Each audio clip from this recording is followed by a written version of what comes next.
Hi, everyone, and thank you for coming to our YouTube channel again. My name is Madison, and I'm the director of Peace Restored.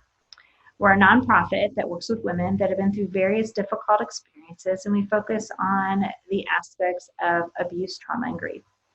So again, if you are new to our page and you'd like to follow us, please or subscribe to our channel. We encourage you to do that and also share these videos. In the descriptions below, we're going to mention or link in our websites and different information so you can get in touch with us. Even if you're not located where we're at, which is Indiana, you can still utilize our services of counseling, support groups, and whatnot through virtual format. So please don't hesitate to reach out to us on our website. We'll be happy to help you there. But today I have with me is Noelle. So if you've been following us on our YouTube channel, you've met Noelle before. But I will give Noelle a second, just a little bit of time to talk about herself if she'd like. But this month we are speaking on the topic of generosity. And so Noelle is going to help us understand that a little bit more from a mental health standpoint. So Noelle, thank you for being with us today. Oh, glad to be here, Anne. I am finishing up my master's in social work, and I will be done in August. And it's going to be here before we know it. And I volunteer at Peace Restored, and so I've enjoyed being along the ride on these videos. They've been a lot of fun, and so would love to talk about generosity today. Yeah, I think it's a great topic for us to jump in on and to just learn so much, because generosity is a powerful tool that we can use that we don't think about in the world of mental health often. Yeah. Well, when I went to research it, a lot of times you hear the word altruism instead of generosity. Mm-hmm. And I had to laugh. I took Latin all the way through college, and so I had to go to the root word. And actually, altruism means others or somebody else. So when you look at altruistic generosity, we look at it as an expression that comes from a place of a compassion to help others, mm-hmm. or for somebody else. So it's really a mindset. It's a belief that we all can make a difference in this world. Yeah. Yeah, and that's something I think we definitely need to see, especially in our current climate, is that we can make an impact in our world for positive change. And we can often do that through our generosity. Yeah.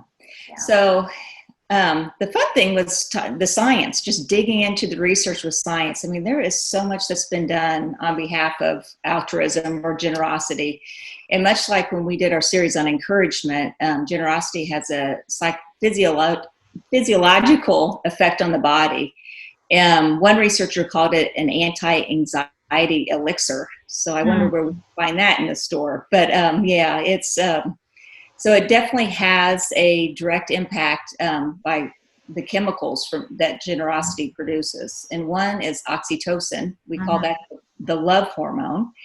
And it's been found to increase significantly when we have sincere acts of generosity. It not only makes us feel good, it reduces stress. And we also have increased pro-social chemicals that are released when we have generous acts towards others, and it's like dopamine and other endorphins, and even cortisol is released or reduced. Mm-hmm. So most importantly, I think when I talk about all these chemicals that are produced by acts of generosity, we look at, I think what you talked about in your first episode was we're physical and emotional and spiritual beings. And when one isn't being taken care of, we suffer in other ways. And so it's evident that when, we have generosity, we have a response that generates reduced stress, increased love and compassion for others. So I think that one that you just mentioned with the reducing of stress is key for us, because even when we're not in uncertain times, stress is just something that follows us. And so if we can use, I think what we talked about in our last series was using stress as a tool for us instead of using it as something that hinders us. Stress could be a positive motivator. And so in this case, we're talking about generosity helping us to cope with stress as well. So that's a good thing from what I'm understanding you saying. So let's talk about how we can create these wonderful effects, how we get them. I mean, when I think of generosity, I immediately go to giving our time, talents, and treasures like giving money to a charity such as, or a nonprofit such as Peace Restored that serves others, or giving food to a food pantry, or volunteering, or, just writing a check. But one thing that I think it's important to remember, that regardless of, how we give our money or our skills or our time, that generosity doesn't discriminate. We all have something to provide. Just because, you may be able to do something on a larger scale doesn't mean that the smaller gifts of generosity don't matter. So it's really all about what's driving those altruistic behaviors. Yeah, there's so much value to giving. Sometimes we do want to dismiss and say, the thing that I can give is so small, it's not going to make a difference. But what we don't realize is that what we think is a small gift is really huge to someone else. I think, it could just be that moment of time that somebody spends with you, and I think, that wasn't a big deal that he just sat with you for a little bit, but they were generous with their time. And that can be a huge gift to that person, because maybe that's just what they needed in that moment. I think especially when someone's gone through the death of a loved one, just having that gift of someone else sitting with them is more than what the other person might imagine it is. Mm-hmm. Yeah. Well, I think we're made to be generous. And I was listening to a podcast, and they were talking about just the interrelational dynamics of man and nature, of just the proof of God's design of how we're all created to be in relationship with each other. And they were talking about the underground system of trees in the forest, that they have this complex web of roots that they mutually share nutrients to sustain each other. Mm-hmm. And I look at humans. I mean, that's what we were designed. We're to be mutually beneficial to each other, but we've gotten caught up in this go-go lifestyle, and the early bird gets the worm, and the nice guy finishes last, and we can just turn on the news and see that it's not working for us. Yeah, we forget that we're, like you said, we're designed for connectivity, relationship with others, and really, and giving to each other. Yeah. When we operate with our hands kind of closed tight, or in that mentality of fear that there's not going to be enough for me, or I need to take care of myself, it hurts not just ourselves, but it hurts others as well. So generosity is so very important. Yeah, I agree. And I think the conversation that's worth really having today is more about what it looks like when we have that heartfelt mindset that honors people with generosity. Just for the main fact that we're all made in God's image. We all have dignity and worth. And I believe that generosity, just from the research I read, it could be a key factor to change our culture today. Mm-hmm. Yeah, it would be huge if we could all be more generous mindset, or generously minded, and when we interact with people. It would totally change the way we think about others and the way that we interact with others. Because I think you said earlier today is that sometimes we go into a situation thinking of what is it for me in the situation, instead of what can I give. And that's really important for us to think from that aspect. Yeah, it's hard to do. I mean, I look at my emotional decisions, and I think, I see generosity as giving someone the benefit of the doubt, and prioritizing them over my thoughts and my feelings and my emotions, and just choosing to be generous, and instead of trying to be right, just be kind and listen, in light of the negative behaviors. Yes. Over the past 6 months working at Peace Restored, I've learned firsthand that everyone has a story that's contributed to some behavior.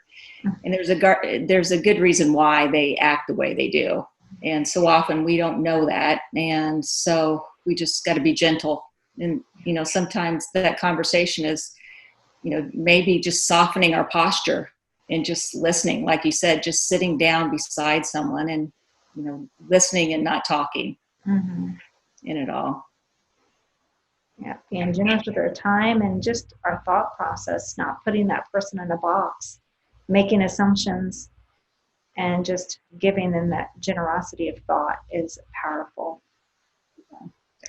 So for, I have the conversation with a lot of my clients is, how do you know when you're being generous enough? And I always say it's when you can just stretch that generosity enough to be uncomfortable, enough to, not that it hurts, you don't want to not eat or whatever, but just enough that you feel comfortable, and whether it's, you don't have coffee, one day a week, just enough to be uncomfortable. And it doesn't have to be that way. I mean, I look at, you mentioned this earlier, just, little acts of like taking someone's grocery cart back for them. I mean, that's a act of generosity. And there's always the monetary gifts too, but there's so many ways to be generous to people and to just show them that they matter out there. So I think another word for what we're talking about too is just showing kindness. If we could just think about being kind to others in creative ways, and it doesn't have to be like super creative, but like you said, it's maybe like you just went to the store and you look around and there's some people who could just use that extra hand. Maybe they're trying to load their kids into the car and they're like, they have their cart and everything. You just go over and offer to help them by taking their cart. Or you see somebody standing in a line and they only have a couple of items, and you could be like, I could give of my time right now and allow them to go in front of me. And we never know with those little simple acts how much of an impact they're going to make on someone else. Yeah. I had someone buy my coffee in line a while back, and it just made my entire day. Yeah. And so one person had mentioned, I haven't done this yet, but just to make one day a week, that day of generosity, of just focusing, whether it's taking, someone coffee in the morning, buying a meal, or, just doing those little extra things that help people feel special. And then just sitting back at night and just feeling the effects of generosity to see if you do have reduced stress, if your mind's clear. And I think we'd find out that we feel pretty good. Yeah, it would make a much more profound impact than I think we'd realize now. Well, Noelle, again, thank you so much for joining us today on our YouTube channel and helping us learn a little bit more about mental health and generosity and how they go together. They really go hand in hand, the ideology of generosity. And so again, if you're new to our channel here on YouTube, we ask that you would, if you like what you've seen today, that you subscribe to our channel and hopefully share our videos with others. We will link some things in the description below as far as our website, so other social media, or other ways to connect with us, and also some other resources. Or if you want to find our other videos, we'll have those linked below as well. Thank you again for your time, and we'll look forward to seeing you guys again next time. Thank you. Bye. Bye-bye.